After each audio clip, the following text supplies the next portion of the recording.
Mark stood frozen, the letter in his hand shaking. The HOA had spoken. Take down your tiki bar, or else. He'd poured everything into it, months of work, his dream, and now it was all threatened. But what he didn't know? This was just the beginning. The twist that was coming would shock even the HOA. But let's rewind. It was supposed to be Mark Thompson's crowning achievement, the backyard tiki bar he had always dreamed of, a place where laughter would echo through the air, where friends would clink glasses under the warm glow of string lights. The bamboo structure stood tall in the center of his yard, tiki torches flickering at each corner, the custom-built bar top glistening in the sunlight. Mark had spent months crafting it, carefully selecting each piece, making sure every detail was perfect. He envisioned it as the new heart of his suburban neighborhood, a gathering spot for barbecues, laughter, and stories shared over cold drinks. It was his sanctuary, his escape from the humdrum of everyday life. But 2 weeks after the grand opening, the dream came crashing down. The letter from the HOA arrived with an air of finality. Mark had expected some friction, a few raised eyebrows maybe, a polite suggestion to keep the noise down. But nothing prepared him for the cold, bureaucratic authority that oozed from the official letterhead. It was brief and blunt. The tiki bar violates HOA rules. You must remove it within 30 days or face penalties. Mark's heart sank. This wasn't just an inconvenience. It was a gut punch.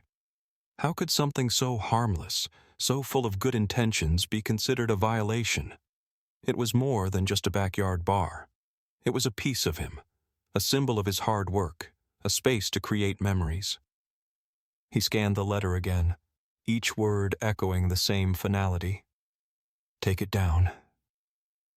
His hands trembled as he held the paper, the weight of the injustice settling in. This is outrageous. The thought echoed in his mind like a drumbeat. He had done everything by the book. No permits were skipped, no rules broken, yet here he stood, about to lose the one thing that made his backyard feel like home. But Mark Thompson wasn't the type to give up easily.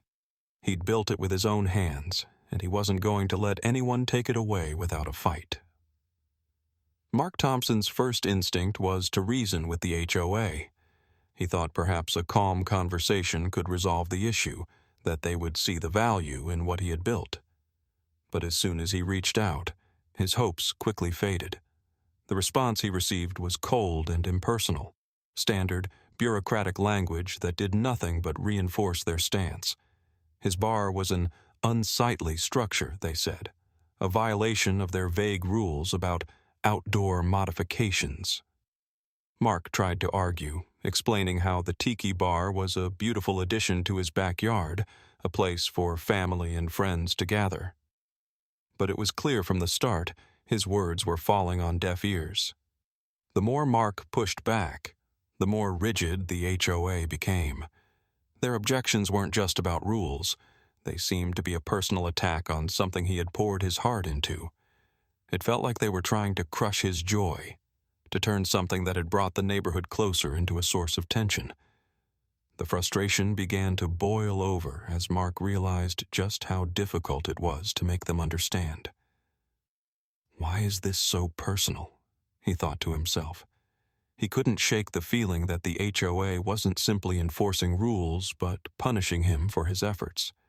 What stung the most was the glaring double standard in the neighborhood. His neighbors had installed larger, more intrusive features. Elaborate fountains, a swimming pool that took up half their yard, even a fire pit that bordered on unsafe. But none of these had been challenged. No one had received a letter threatening legal action. Yet his small tiki bar, a harmless, well-built piece of his dream, was considered a violation. It felt like they were deliberately targeting him. Frustrated and running out of options, Mark decided to hire a lawyer. Samira was sharp and confident, and she promised to look into the situation. But even as she reassured him, Mark couldn't shake the feeling that the odds were stacked against him. The more he thought about it, the more the entire situation seemed insurmountable. Just when it seemed like the battle was lost, a twist emerged.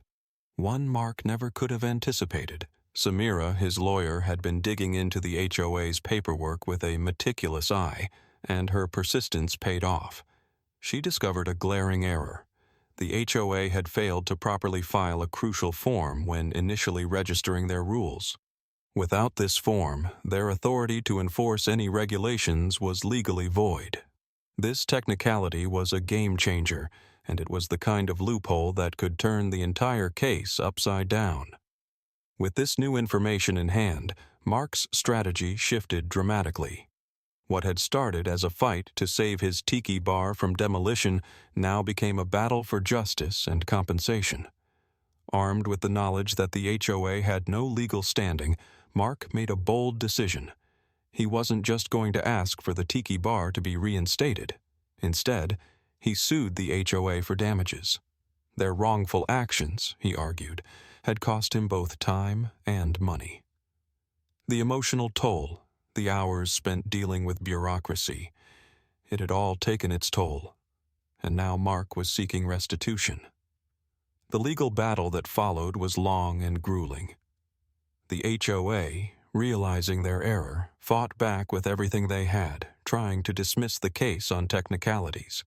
Their lawyers claimed that the mistake was inconsequential, arguing that the Tiki bar still violated their rules regardless of the procedural misstep. But Samira was relentless. She presented irrefutable evidence that the HOA's actions had been unlawful from the start. It became a battle of wills.